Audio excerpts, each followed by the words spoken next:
Te Uroa Flavel. E te wharepāremata tēnā kūtau I tēnei rangi. Ka mihi rā ki a tātou, me ngā mate kua pā mai ki tēnā o tātou I ngā rāwhakatā kua hipāke, waiho rātou kia moe kia oki oki. Ko tā tātou ko te poroporoa ki a rātou, hoi eno, waiho rātou kia moe, huri noi tō tātou whare, ngā mihi o te tau hau, ki tēnā o kūtau, tēnā kūtau, kia ora tātou katoa. Mr. Speaker, following statements from an earlier speaker, the Honourable Joe Goodhue, it's good to be back. It is good to be back from a break. Firstly to the capital city, looking pretty nice today, absolutely beautiful. As Wellington people would say, you can't beat Te Whanganui Aotearoa on a good day. And it's wonderful that the golden weather has arrived just in time for one of the world's greatest sporting parties, the Wellington Sevens. We're going to see, I'm sure, some fabulous creativity on and off the field. I'm sure we're going to see people cheering, singing, strutting their stuff and other activities.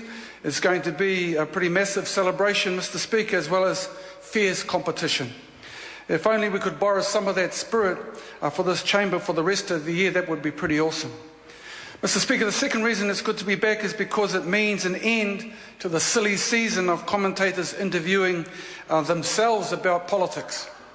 As I read the summaries of the 2012 and, of course, the forecast for 2013, I was struck again and again by how many journalists and commentators and blogsters find it difficult to describe or categorise where the Māori Party sits.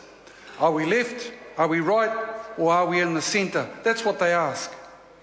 And I suspect that, and he will probably not thank me for this, but David Farrow of the Courier blog is the only commentator who gets it right consistently. Whenever he analyses the potential coalition outcomes of a new political poll, he notes that, and quote, the Māori Party is not shown as part of the centre-right or the centre-left. Mr. Speaker, he's on the money. He got it quite right. The Māori Party is not about labels that have been imported from other political traditions. We have our own kaupapa. And I know that it can make it difficult for mainstream commentators to understand what we're on about or to explain it succinctly and accurately to their readers. We are, Mr. Speaker, proudly different from any of the other parties in this House. We're not from the right, which thinks that politics is about smaller governments allowing big business to create wealth, that then magically trickles down to everybody else. We are not from the left, which thinks that it is all about bigger government generously sharing some magically appearing wealth. We are not from the centre, which thinks that it is about a sprinkling of magical common sense. We come from a different tradition, Mr. Speaker, one that starts by thinking about relationships. Relationships between people, Mr. Speaker, relationships between people and the environment, relationships between the past, the present and the future. Relationships are not about theories. Relationships are about practices. Relationships, sir, are about how we talk together. Relationships are about how we work together and create things together so that together we can pass on something better to our mokopuna, to our grandchildren. In fact, relationships are what the Treaty of Waitangi is all about. We come from a tradition, Mr. Speaker, that has survived the blind efforts of previous governments, governments of the left and the right, governments that could be brutal or merely paternalistic, governments that tried to eliminate differences to impose a single standard way of thinking and living. We come from a tradition, too, that knows what it takes to emerge from sheer survival to standing up and asserting our role in this world on our terms. Mr. Speaker, we are honoured to carry forward the traditions of great New Zealanders such as Sir James Carroll, Sir Apiranga Ngata Maturata. It is a tradition carried forward by Dr. Peter Sharples, whose visionary work in Māori language retention and education, kapahaka and prison reform is paying real dividends today. It is a tradition carried forward by the Honourable Tariana Turia, whose courage and commitment to upholding the actual meaning of the Treaty of Waitangi inspired a new generation of political action.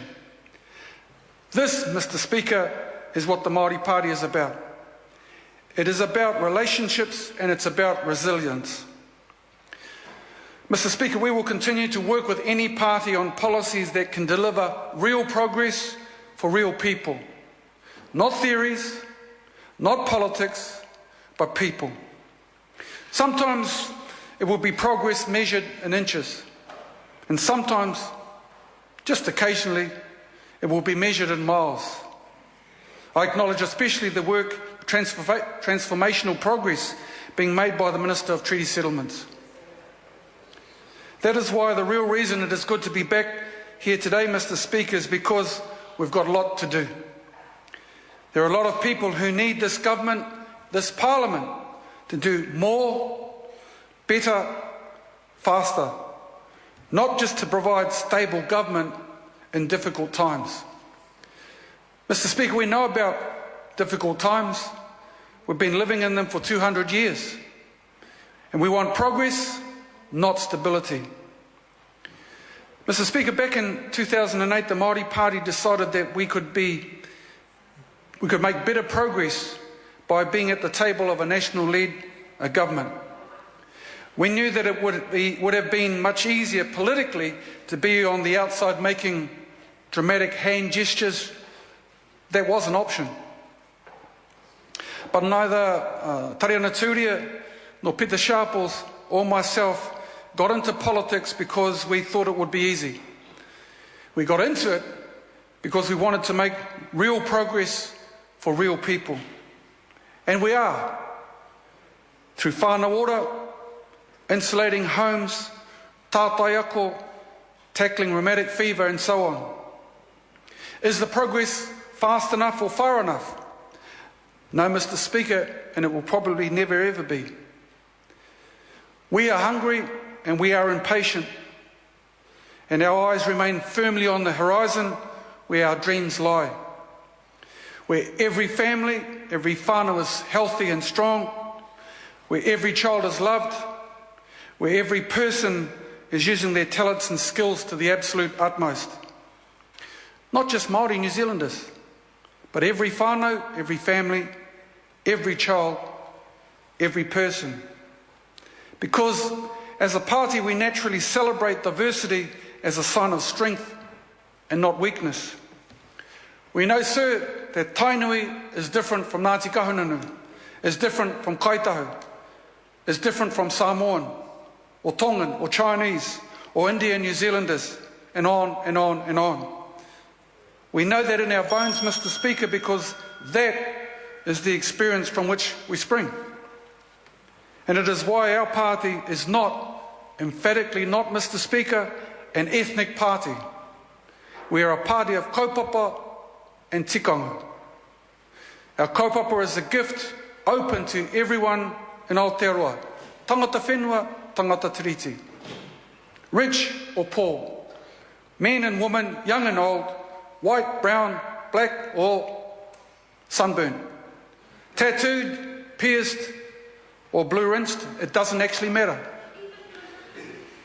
Our kaupapa is a gift that is open to everyone who knows that the one-size-fits-all solutions just doesn't cut it. It won't work because we come in all different sizes and shapes and colours. And it's a gift that is open to everyone who knows that healthy families, whānau ora, are the first measure of successful communities. Our kaupapa is a gift, Mr. Speaker, that is open to everyone who knows that we must all go forward together, or we surely will not go forward at all. It is good to be back, and we're looking forward to getting down to the work. Tēnā koutou katoa. Julie Ann Genter.